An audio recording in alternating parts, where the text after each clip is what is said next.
제13장. 에브라임이 말을 하면 사람들이 떨었도다.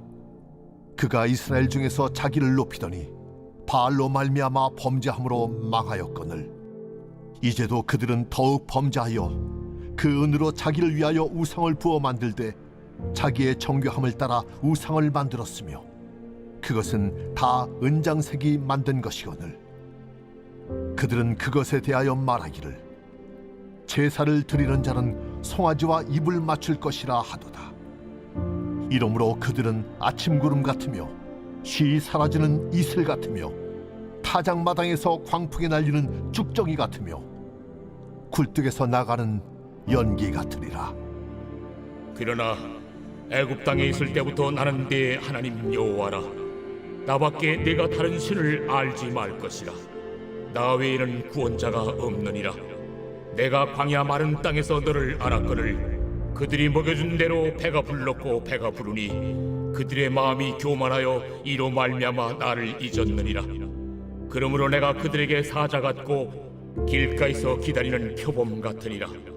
내가 새끼 잃은 곰같이 그들을 만나 그의 염통 거풀을 찢고 거기서 암사자같이 그들을 삼키리라. 들짐승이 그들을 찢으리라.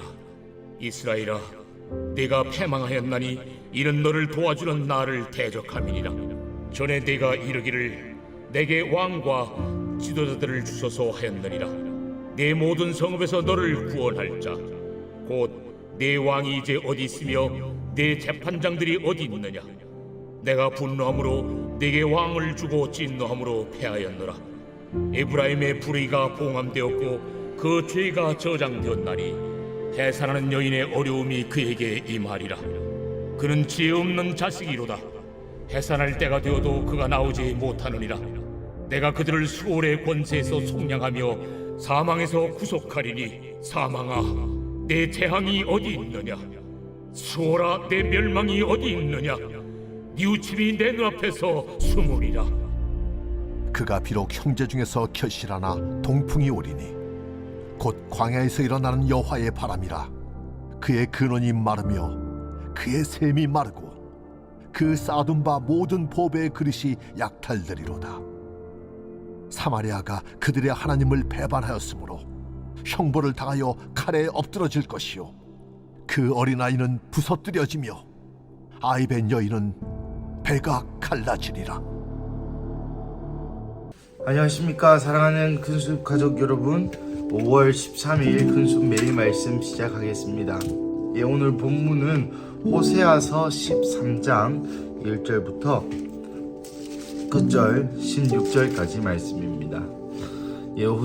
호세아서가 점점 끝나갑니다. 오늘 본문은 여전히 범죄하는 에브라임 가운데에 하나님께서 그 진노가 임할 것임을 예언하는 그러한 장면입니다. 1절부터 3절까지는 이들이 바알을 어떻게 섬겼는지에 대한 예시를 들면서 다시 한번 하나님께서 그 진노가 있을 것임을 얘기하는데요. 특별히 2절 말씀은 그들은 더욱 범죄하여 은으로 자기를 위하여 우상을 부어 만들되 자기의 정교함을 따라 우상을 만들었으며 그것은 다 은장색이 만들거늘. 여러분이 이제 우상을 섬기는데 몸과 마음과 성의를 다해 섬긴다는 것이죠. 이전까지는 이러면 안 되는데, 하나님을 섬겨야 되는데, 말씀대로 살아야 되는데 라는 일련의 양심이 마음 가운데 있었다면 이제는 그 모든 양심이 없어지게 되고 오히려 오늘 본문의 말씀처럼 정교함을 따라 만들고 은장색을 따라. 여러분, 은장색은 은을 깎는 전문 장인입니다. 그러니 우상을 만드는 전문인, 그러니까 우상을 만드는 직업 전문으로 은을 깎아 우상을 만드는 사람이 있을 정도로 많은 사람들이 우상을 찾았고, 또 우상을 쓰는 데에 정교함, 즉 성과 열의를 다해 만들었다. 이것이 무슨 말이겠습니까? 그렇게 섬겼다는 말이겠죠. 그것은 송아지의 입을 맞출 것이라 하도다. 여러분, 입을 맞추다는 것은 존경과 극도의 숭배를 표현합니다. 예수님의 발에 입을 맞추는 것, 예수님을 왕으로 인정하고 마리아가 예수님을 높이는 것, 그러한 전통이 구약 때부터 신약 때까지 히브리 전통 가운데 있었던 것이죠. 그러니 금송아지에 입을 맞출 것이다. 네가 우상으로 삼는 이 금송아지, 하나님 대신한 이 금송아지에 네가 만날 수 있을 것이다. 여러분, 금송아지 대신에 돈, 명예, 어떠한 추상 명사를 넣어보면 조금 더 의미가 가깝게 다가오죠. 돈의 우상을 정교함을 따라 만들고 그것에 대해서 제사하면 돈과 입 맞출 수 있을 것이다 라고 이야기할 수 있습니다. 참으로 마음이 아프죠. 이제 이스라엘 백성이 양심의 화인을 맞아 우상을 능동적으로, 적극적으로, 의지적으로 섬긴다는 것입니다.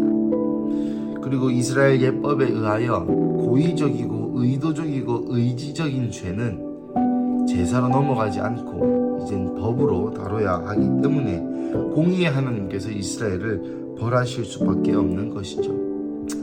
4절부터 8절까지 말씀은 또한 하나님께서 내가 너의 여호와였는데 너희가 다 그것을 잊어먹고 이제는 내가 너희를 사자와 표범과 새끼 이름 곰같이 암사자같이 삼키겠다라고 비유적으로 표현하십니다.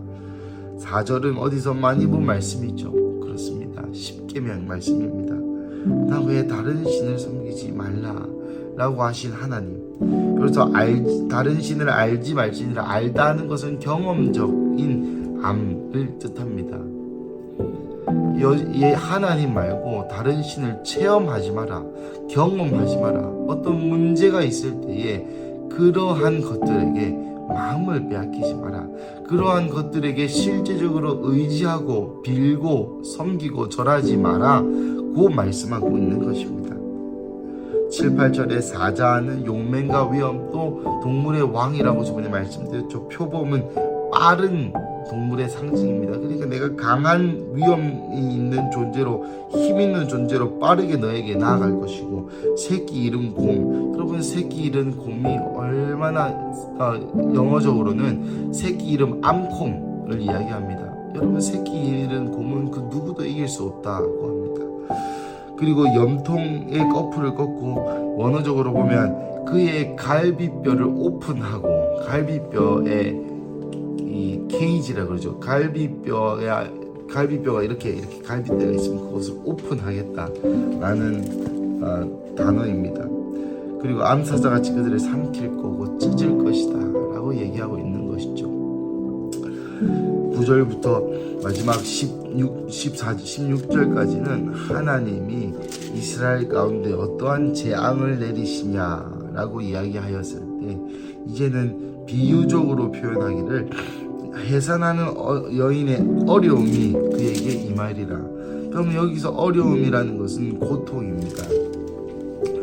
고통, 해산하는 여인의 고통이 끝나지 않고 지속될 것이다 라고 얘기하고 있는 것입니다. 지혜 없는 자식, 여러분 하나님이 아까 저번에서부터 계속 아들과 아버지의 비유로 호세아서에서도 말씀하고 계시죠. 이 하나님께서 몇 번이나 말씀하셨는데도 듣지 않는 이스라엘을 지혜 없는 자식이라고 이야기하고 있습니다. 이제 끝날 때가 되었는데도 끝나지 않는 그 고통. 14절 말씀은 좀 해석하기가 난해한 구절입니다. 갑자기 그렇게 말씀하시다가 내가 수월의 권세에서 속량하며 사망에서 구속하리니 갑자기 구해주겠다고 합니다. 이것은 원어적으로마다 해석이 참 다른데요. 제가 선택한 것은, 제가 또 믿는 것은 이것이 의문문으로 끝난다는 것입니다. 그러니 내가 그들을 수월에서 속량하겠느냐, 사망에서 구속하겠느냐, 사망한 이 제약이 어디 있느냐, 수월한 이 멸망이 어디 있느냐, 뉘우침이 내 눈앞에서 숨으리라 라고 이야기하면서 뉘우치지 않는 이스라엘 족속에게 구원은 없다라고 해석해야 옳은 해석이라 생각합니다. 15절 16절을 그래서 동풍 아수르의 공격, 동쪽에서 오는 아수르를 뜻합니다. 그래서 실제적으로 16절 전쟁의 처참함을 다시 한번 보여주는 것이죠. 하나님을 배반하였기 때문에 형벌을 당하고 칼에 엎드려질 것과 어린아이가 부서뜨려지며 아이 벤 여자의 배가 갈라진다는 그 전쟁의 참혹성, 전쟁이 또한 참혹할 것임을 이야기하고 있습니다. 사랑하는 가족 여러분, 오늘 본문 가운데 하나님은 여전히 이스라엘 백성을 위해 사랑의 마음으로 이 말씀을 하십니다. 왜 이런 이야기를 하시겠습니까? 왜 이런 협박 같은, 회유 같은 이야기를 하시겠습니까? 돌아오라고 이야기하고 있는 것이 아니겠습니까? 저는 많은 부분 하나님께서 동물도 비유하고 또 자녀와 자식 간의 것도 비유하고 했지만은 하나님이 질투에 불타 내 사랑을 빼앗긴 그 아내, 내 사랑을 빼앗긴 그 아내가 바람펴서 내 사랑을 빼앗긴 그 남편의 마음처럼 하나님께서 정말로 이스라엘에게 사랑한다, 그러니 좀 돌아와라고 이야기하는 것처럼 저는 들렸습니다. 특별히 오늘 본문 1절에서 3절까지 말씀처럼 자기의 정교함을 따라 우상을 만들고 은장색이 만든 것, 그것을 위해 예배하면 그것에 대해 입맞출 것이다 라고 생각했던 이 부분들이 제 마음 가운데 깊은 찔림이 있었습니다. 저도 하나님 말고 다른 것을 의지할 때가 간혹 있습니다. 어쩔 때는 그것이 돈이고요, 어쩔 때는 그것이 저의 젊음이고요, 어쩔 때는 그것이 저의 가족이고요, 어쩔 때는 그것이 또 다른 안정된 미래고요, 어쩔 때는 그것이 또 다른 성공이기도 합니다. 그것을 예배할 때, 그것에게 다가갈 때에 그것과 만날 수 있을 것 같은 착각이 들 때가 있죠.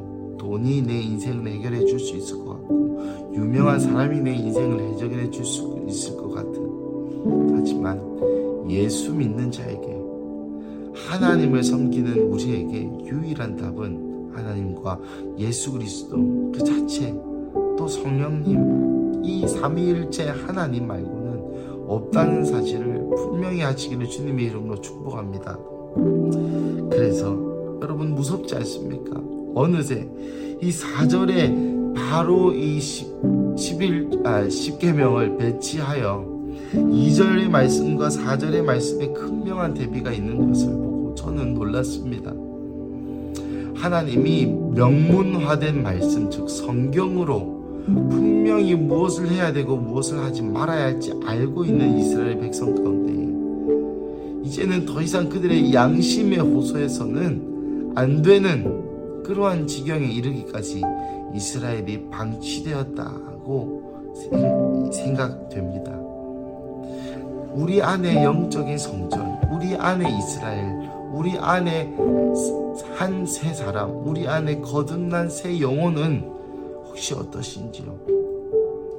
죄를 짓는 강도도 처음엔 지었을 때는 그것이 마음이 떨리고 그것이 좀 부대끼고 그것이 좀 타협하는 것 같은 그러한 찔림이 있고, 하지만 그 단계를 넘어서게 된다면, 하나님을 바라보았을 때 그 단계를 넘어서게 된다면 하나님을 바라보지 않고 이제는 이 열과 성을 다해서 그 우상을 섬기는 그러한 양심의 화인 맞은 자와 같은 그러한 길로 가지 않도록 우리 스스로를 지켜야 하겠습니다.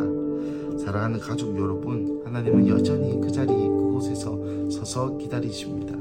6장의 말씀처럼 여호와께 돌아가자, 여호와께 돌아가자, 여호와를 힘써 알자, 그가 우리를 찢으셨으나 다시 회복시키리라 라고 말씀하신 그 말씀을 기억하면서 오늘도 여호와께 돌아가시는 하루 되시기를 주님의 이름으로 축복합니다. 우리 함께 기도하겠습니다.